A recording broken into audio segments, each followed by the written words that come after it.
ሰላም እንዴት ናችሁ? ውድ የዩቲዩብ ተከታታዮቼ፣ በዛሬው ቪዲዮ የማሳያችሁ የጂም ውሎዬን ነው። አብራችሁን ቆዩ። ጣት ፊቴን ቼክ እያደረኩ ነበር።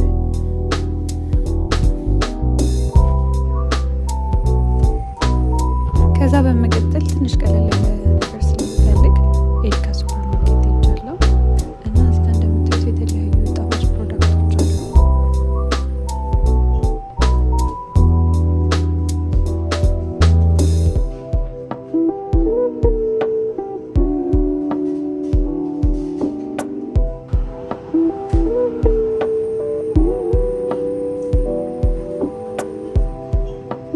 ያው እዚህ ጋር እንደምታዩት በጣም ብዙ አይነት ዳቦ፣ ፒዛ፣ ክሮሳንት፣ የተለያዩ አይነቶች የዳቦ ምርቶች ነው ያሉት። እኔ ግን የምፈልገው ክሮሳንት ነበር። በጣም የምወደው ክሮሳንት።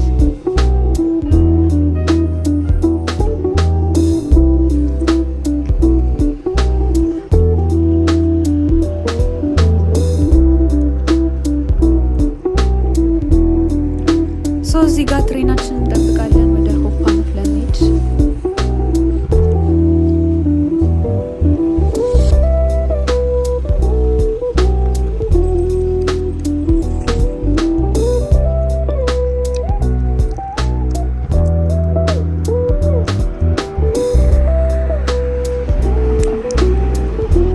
ከዛ እዚህ ጋር ቪዩን እዩት እንዴት እንደሚያምር።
ሆፓኖፍ ስል ግራ ከገባችሁ፣ ሆፓኖፍ ማለት ጀርመን ውስጥ ዋና ስቴሽን፣ የትሬን ስቴሽን፣ የባስ ስቴሽን፣ ዋና ሁሉም ትራንስፖርቴሽን ዋና ስቴሽን ነው እና ጀርመን ውስጥ አብዛኛው ሰው ኦልሞስት 90% የሚጠቀመው ትሬን ነው። ምክንያቱም ፈጣንና በሰዓቱ ቶሎ የሚገኝ ስለሆነ።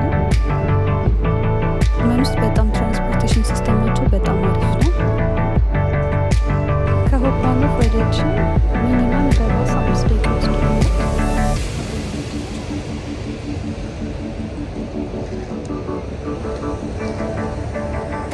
ፋይናሊ ጂም ቤት ውስጥ ደርሰናል።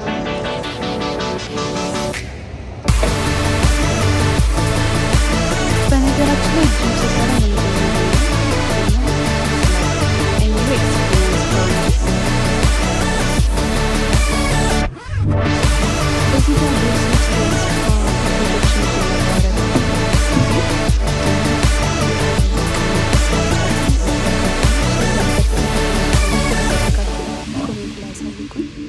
የስፓ ቪዲዮ ቀርጬ ያሳያችኋለሁ።